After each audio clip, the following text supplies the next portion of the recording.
Hi hello viewers, welcome back to new video. അപ്പോൾ എല്ലാവർക്കും പുതിയൊരു വീഡിയോയിലേക്ക് സ്വാഗതം. അപ്പോൾ നടനും ബിഗ് ബോസ് താരവുമായിട്ടുള്ള ഷിയാസ് കരീമിനെതിരായിട്ടുള്ള പീഡന പരാതി അതിൽ FIR വീണു അയാൾക്ക് കുരുക്ക് മുറുകിക്കൊണ്ടിരിക്കുകയാണെന്നാണ് അറിയാൻ സാധിച്ചത്. എന്നാൽ ഈ ഒരു വിഷയത്തിൽ അയാൾ ശിക്ഷിക്കപ്പെടുകയോ ഇല്ലയോ എന്ന് ചോദിച്ചു കഴിഞ്ഞാൽ പീഡന പരാതി നിലനിൽക്കുകയോ ഇല്ലയോ എന്നുള്ള കാര്യത്തിൽ സംശയമാണ്. കാരണം നമ്മുടെ നാട്ടിലെ കോടതികൾക്ക് പലപ്പോഴും പല സ്വഭാവമാണ്. ചില സമയത്ത് പറയും വിവാഹ വാഗ്ദാനം നൽകി ശാരീരികമായിട്ട് ഉപയോഗിച്ചു കഴിഞ്ഞാൽ അത് പീഡനമായിട്ട് കണക്കാക്കാൻ പറ്റില്ലെന്ന് പറയും. ചില കേസുകളിൽ അത് നേരെ ഉൾട്ടടിക്കുന്നതാണ്. എന്തിന് നമ്മുടെ പോക്സോ കേസിൽ പോലും പലപ്പോഴും പല തരത്തിലുള്ള ഉത്തരവുകളാണ് ഇറക്കാറുള്ളത്. അതായത് ശൈശവ വിവാഹം ഇന്ത്യയിൽ നിയമം മൂലം നിരോധിച്ചിരിക്കുന്നതാണ്. നോർത്ത് ഇന്ത്യയിലും കണ്ടും ഈ അടുത്ത് ഒരു ഇതര മതവിഭാഗത്തിൽപ്പെട്ട, അതായത് ന്യൂനപക്ഷ വിഭാഗത്തിൽപ്പെട്ട ഒരു പെൺകുട്ടിയുടെ വിവാഹം നടത്തിയപ്പോൾ അത് അവരുടെ മതസ്വാതന്ത്ര്യമാണെന്ന് പറഞ്ഞ കോടതിയാണ് നമ്മുടെ നാട്ടിലുള്ളത്. അതുകൊണ്ട് തന്നെ നമ്മുടെ കോടതികൾക്ക് തോന്നുന്ന പോലെ ആയിരിക്കും അവർ വിധി പ്രഖ്യാപിക്കുക. അതിനെ പറഞ്ഞിട്ട് കാര്യമില്ല. നമുക്ക് അവരെ ചോദ്യം ചെയ്യാനുള്ള സ്വാതന്ത്ര്യം ഇതുവരെ കിട്ടിയിട്ടില്ല. അതെന്ന് കിട്ടുന്നോ അന്ന് ഈ നാട് നന്നാവത്തുള്ളൂ എന്നാണ് എനിക്ക് പറയാനുള്ളത്.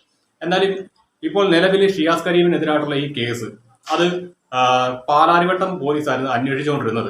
ഇപ്പോൾ നിലവിൽ അത് കോഴിക്കോട് ചേവായൂർ പോലീസിന് കൈമാറിയിരിക്കുകയാണ്. എന്തായാലും അതുമായി ബന്ധപ്പെട്ട വാർത്തയുടെ കുറച്ച് വിശദാംശങ്ങൾ നമുക്കൊന്ന് കേട്ടു നോക്കാം.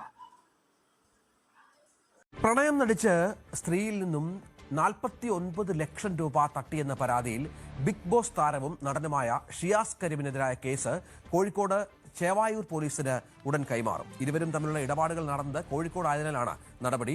ഷിയാസിനെതിരായ തെളിവുകൾ സ്ത്രീ പോലീസിന് കൈമാറിയിട്ടുണ്ട്. ആജ്ഞ രവീന്ദ്രൻ വിവരങ്ങൾ പങ്കുവെക്കും. ആജ്ഞ, ഇന്നലെ ഷിയാസിന്റെ ഓഡിയോ സംഭാഷണമൊക്കെ പുറത്തു വന്നിരുന്നു. ഷിയാസിന് കുരുക്ക് മുറുകയാണ്, സംശയമില്ല. പണം വാങ്ങിയതിന് ചില തെളിവുകളും ഇവർ പോലീസിൽ നൽകിയിട്ടുണ്ട് എന്നാണ് മനസ്സിലാകുന്നത്. ഇപ്പോൾ പോലീസിന്റെ തുടർ നടപടികൾ എന്താ?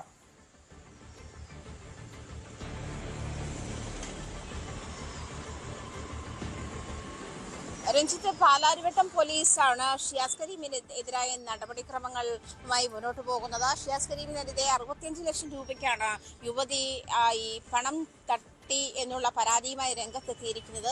ഈ 65 ലക്ഷം രൂപ പല തവണയായി വാങ്ങിയിട്ടുള്ളതാണ്.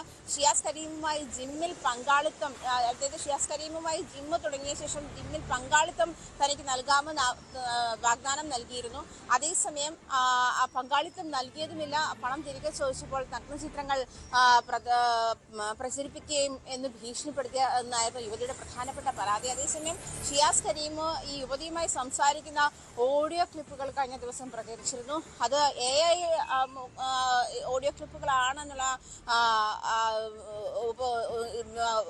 വാഗ്ദാനവുമായിട്ട് വിശദീകരണവുമായിട്ട് ഷിയാസ് കരീം രംഗത്തെത്തിയിരിക്കുന്ന ഒരു സാഹചര്യമുണ്ട്.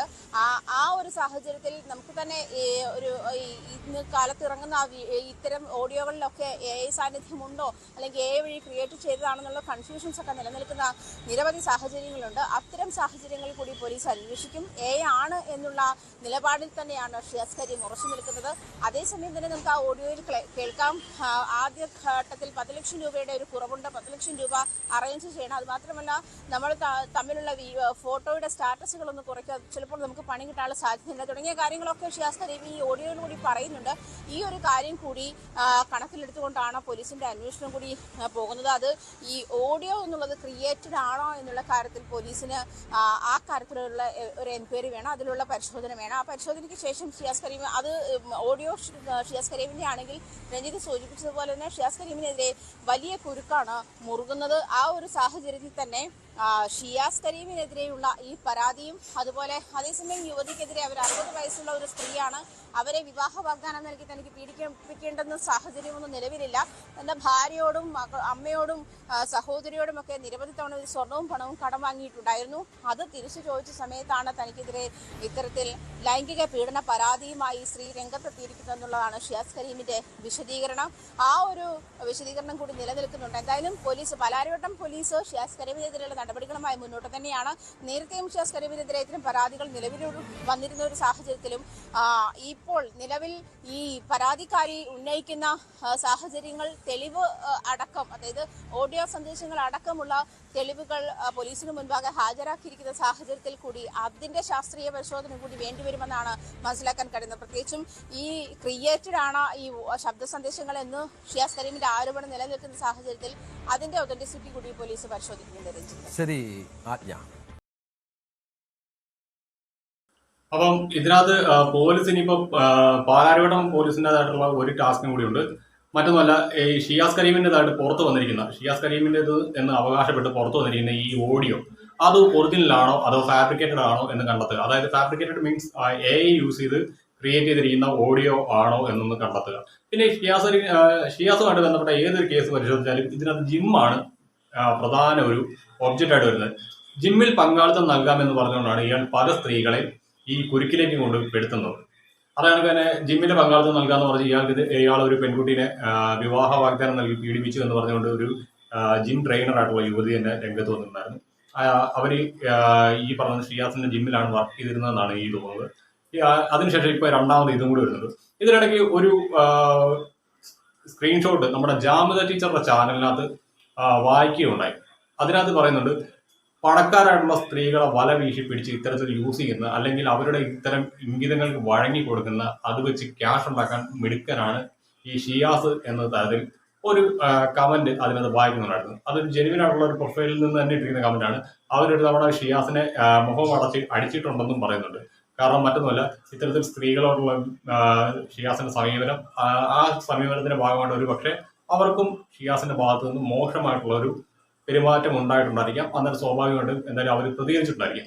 എന്തായാലും ജാമിത ടീച്ചറുടെ ചാനലിനകത്ത് വന്നിരിക്കുന്ന വീഡിയോയുടെ ഒരു 1 മിനിറ്റ് 41 സെക്കൻഡ് അത്രയും വരുന്ന ഒരു ഫുട്ടേജ് ഞാൻ ഇവിടെ പ്ലേ ചെയ്യുന്നുണ്ട്.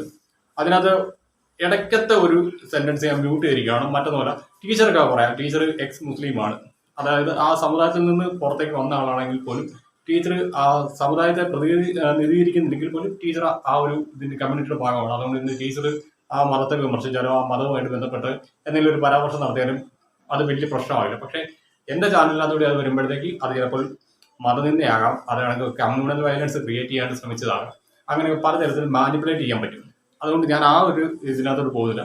പിന്നെ ടീച്ചറിനോട് ഞാൻ പെർമിഷൻ ചോദിക്കാതെയാണ് ഈ പറയുന്ന വീഡിയോ അവിടുന്ന് എടുത്തിരിക്കുന്നത്. പെർമിഷൻ ചോദിച്ചിട്ടില്ല മീൻസ് ടീച്ചർ അത് ഇപ്പോൾ ആ മെസ്സേജ് കണ്ടു കാണത്തില്ല.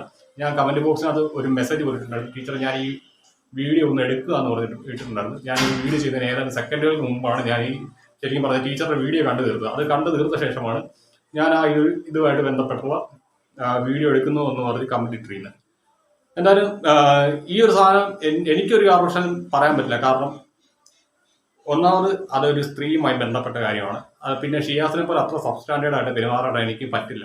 അതുകൊണ്ട് തന്നെയാണ് ഞാൻ അത് പറയാത്തത്. പിന്നെ ടീച്ചർക്ക് ആകുമ്പോൾ ഓപ്പൺ അപ്പായിട്ട് പറയാം. ടീച്ചർ പറഞ്ഞാലും പ്രശ്നമില്ല. കാരണം ഒരു സ്ത്രീയാണ്, സ്ത്രീക്ക് പ്രതികരിക്കാനുള്ള അവകാശമുണ്ട് എന്നാണ് ഞാൻ കരുതുന്നത്. കാരണം ഇയാളുടെ ഇരകളായിട്ട് ഇതിനു മുൻപും പല സ്ത്രീകളും മാറിയിട്ടുണ്ട്. അവരെല്ലാം നേരിട്ട് അതേ അനുഭവം തന്നെയാണ് ഇപ്പം നിലവിലുള്ള ഇരയും അനുഭവിക്കുന്നത്. അന്നേരം ഒരു സ്ത്രീ തന്നെയാണ് ഇയാൾക്ക് മറുപടി നൽകാൻ ഏറ്റവും മികച്ചത് എന്നാണ് ഞാൻ വിശ്വസിക്കുന്നത്. എന്നാലും ടീച്ചർ പറയുന്നത് നമുക്കൊന്ന് കേട്ടു നോക്കാം. നാട്ടില് അമ്മയുടെ പ്രായമുള്ള സ്ത്രീയോട് സ്നേഹം ഞാൻ കയ്യിൽ തരാം വായിൽ കുടിച്ചോ എന്നൊന്നും ആരും പറഞ്ഞിതുവരെ നമ്മൾ കേട്ടിട്ടില്ല. അതൊക്കെ അനാവശ്യ വർത്തമാനങ്ങളാണെന്നും എന്തു കുടിക്കാനാണ് ഉദ്ദേശിക്കുന്നതെന്നും ഇന്ന് തലച്ചോറുള്ളവന് മനസ്സിലാക്കുകയും ചെയ്യും. അപ്പോ എടി പൊടി എന്നൊന്നും തലച്ചോറുള്ളവരെ അമ്മയുടെ പ്രായമുള്ള സ്ത്രീയെ വിളിക്കാറില്ല. അമ്മയുടെ പ്രായം എന്ന് പറഞ്ഞ് തലവേദന ഏറ്റുവാങ്ങിച്ചത് കൊണ്ടാണ് ചോദിക്കുന്നത്. ഞാനിനി കെട്ടിയാലും കടി മൂത്താൽ ഞാൻ നിന്റെ അടുത്തേക്ക് തന്നെ വരും ഇടയ്ക്കിടയ്ക്ക് എന്നൊന്നും അമ്മയുടെ പ്രായമുള്ള സ്ത്രീയോട് മകനെ പോലെ കരുതുന്ന ഒരു യുവാവ് സംസാരിച്ച് ഇന്നേ വരെ നമ്മൾ ആരും കേട്ടിട്ടില്ല. അപ്പൊ അത്രയും വോയിസുകൾ ലീക്കായി സോഷ്യൽ മീഡിയ ഉപയോഗിക്കുന്ന ഏതാണ്ട് 80% ആളുകൾ അത് കേട്ടിട്ട് പോലും ഉളുപ്പില്ലാതെ വന്ന് ന്യായീകരിക്കാനും വ്യാഖ്യാനിക്കാനും പറ്റുന്നത് ശരി. എന്തായിരുന്നാലും 60 വയസ്സുള്ള സ്ത്രീയെ ലക്ഷങ്ങൾ പറ്റിക്കാൻ ശ്രമിച്ചു, ഒരുപാട് പറ്റിക്കുകയും ചെയ്തു. വീണ്ടും 10 ലക്ഷം കൂടി ചോദിക്കുന്നു. അതിൽ നിന്ന് തന്നെ മനസ്സിലായി ഇവൻ സമ്പന്നനാണ്. ഇവന്റെ ഉമ്മയും ഇവന്റെ ഭാര്യയും ഇവനുമൊക്കെ ഒരുപാട് അവർക്ക് കൊടുത്തിട്ടുണ്ടെന്നും നമുക്ക് മനസ്സിലായി. താലി വാങ്ങാൻ പോലും പണമില്ലാതെ മറ്റൊരു സ്ത്രീയെ ചതിച്ചും പറ്റിച്ചും ലൈംഗികമായി ചൂഷണം ചെയ്തും പണമുണ്ടാക്കി മറ്റൊരു പെണ്ണിന്റെ കഴുത്തിൽ കൊണ്ടിട്ട് താലിയാക്കുമ്പോൾ എന്ത് രൂപത്തിലുള്ള ജെന്യൂനിറ്റിയാണ്. ഇതിനകത്ത് ഞാൻ ഇടയ്ക്ക് മ്യൂട്ട് ചെയ്തിരിക്കുന്ന വേർഡ് അത് നിങ്ങൾക്ക് ടീച്ചറിന്റെ ചാനലിൽ പോയി കഴിഞ്ഞാൽ കേൾക്കാം. കാരണം അത് ഷിയാസ് തന്നെ നടത്തിയ ഒരു പരാമർശമാണ് ഇതിനു മുൻപ്. അത് ആ ബീഫുമായി ബന്ധപ്പെട്ട വിവാദം. ഈ അടുത്ത് ഇയാള് ഒരു വിവാദം ഉണ്ടാക്കിയിരുന്നു നമ്മുടെ ഈ ഇലക്ഷൻ കാലഘട്ടത്തിൽ.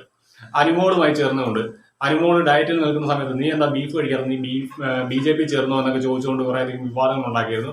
അതുമായി ബന്ധപ്പെട്ട് ഇയാൾക്കെതിരെ നിരവധി സൈബർ ആക്രമണങ്ങൾ നടന്നുകൊണ്ടിരിക്കുകയാണ്. ഷിയാസിന്റെ കൊച്ചിനെതിരെ വരെ സൈബർ അതിക്രമം ഉണ്ടായിട്ടുണ്ട് എന്നൊക്കെ പറഞ്ഞു കേട്ടിട്ടുണ്ടായിരുന്നു. എന്നാലും അങ്ങനെ ഇയാൾ കുറേയധികം ശത്രുക്കളെ ഉണ്ടാക്കി വെച്ചിരിക്കുകയാണ്. ഈ ലൈം ലൈറ്റ് നിൽക്കാൻ വേണ്ടിയിട്ട് കാണിച്ചു കൂട്ടിയായിരിക്കാം അന്നത്തെ ആ ബീഫുമായി ബന്ധപ്പെട്ട ആ വിവാദ പരാമർശങ്ങളും കാര്യങ്ങളൊക്കെ.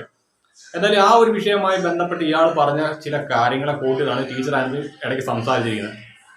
എന്നാലും ഷിയാസിനുള്ള കുരുക്ക് മുറുകിയിട്ടുണ്ട്.